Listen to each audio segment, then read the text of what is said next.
A man accused of a horrible crime goes on trial at the county courthouse. Good evening. This is CTV News. I'm Patricia Vallone. Well, the trial of an Upper Marlboro man charged with killing a mother and daughter from Largo is scheduled to get underway. The bodies of 42-year-old Dolores DeWitt and 20-year-old Ebony were found in a burned-out car in Largo. Prosecutors say they weren't Jason Scott's only victims. Denise Douglas has the details. Jason Scott planned his crimes by stalking his victims and researching their backgrounds with the help of a UPS computer where he worked in Largo. According to prosecutors, his trial on first-degree murder charges is scheduled to get underway next week.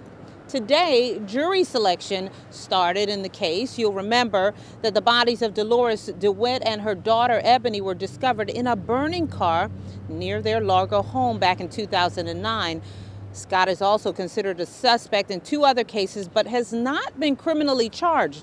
Another woman and her daughter were found shot in their home in Largo earlier in 2009.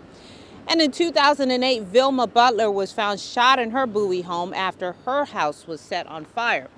So again, jury selection today and continuing tomorrow, with the trial scheduled to start on the 19th. Outside of this case, Scott has already been sentenced to 100 years in prison for a spree of burglaries and home invasions, and that took place last year in terms of his sentencing. For now, I'm Denise Douglas, CTV News. And the trial is expected to run up to 4 weeks. Well, a disabled elderly woman is fatally attacked inside of her home over the weekend. Now, Prince George's police are looking for answers. The incident happened in the 1200 block of Chapel Oaks Drive in Capitol Heights about 3 p.m. on Saturday. Police found 71-year-old Geraldine McIntyre suffering from trauma to her body. She was taken to a hospital where she later died.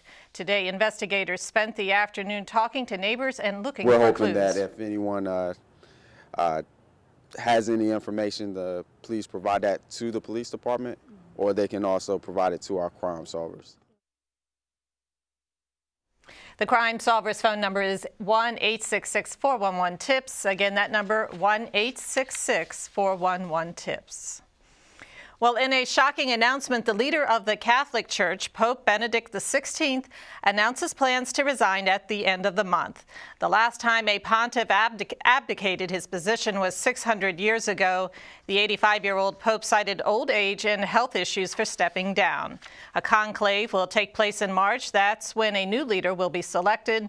The Benedict was elected at the age of 78 in 2005. He was the oldest person chosen in nearly 300 years. President Obama and the First Lady issued a statement saying the church plays a critical role in the United States and the world. They offered their best wishes to Pope Benedict's successor. And President Barack Obama will deliver his 5th State of the Union address to Congress and the nation on Tuesday evening. The speech will outline goals and priorities for his second term. The annual address comes amid a slow but steady economic recovery, a persistently high unemployment rate, and looming federal cuts. The president will likely call on Congress to support investments in education, manufacturing, infrastructure, and renewable energy. The speech will be followed by the official Republican response that is given by Senator Marco Rubio of Florida.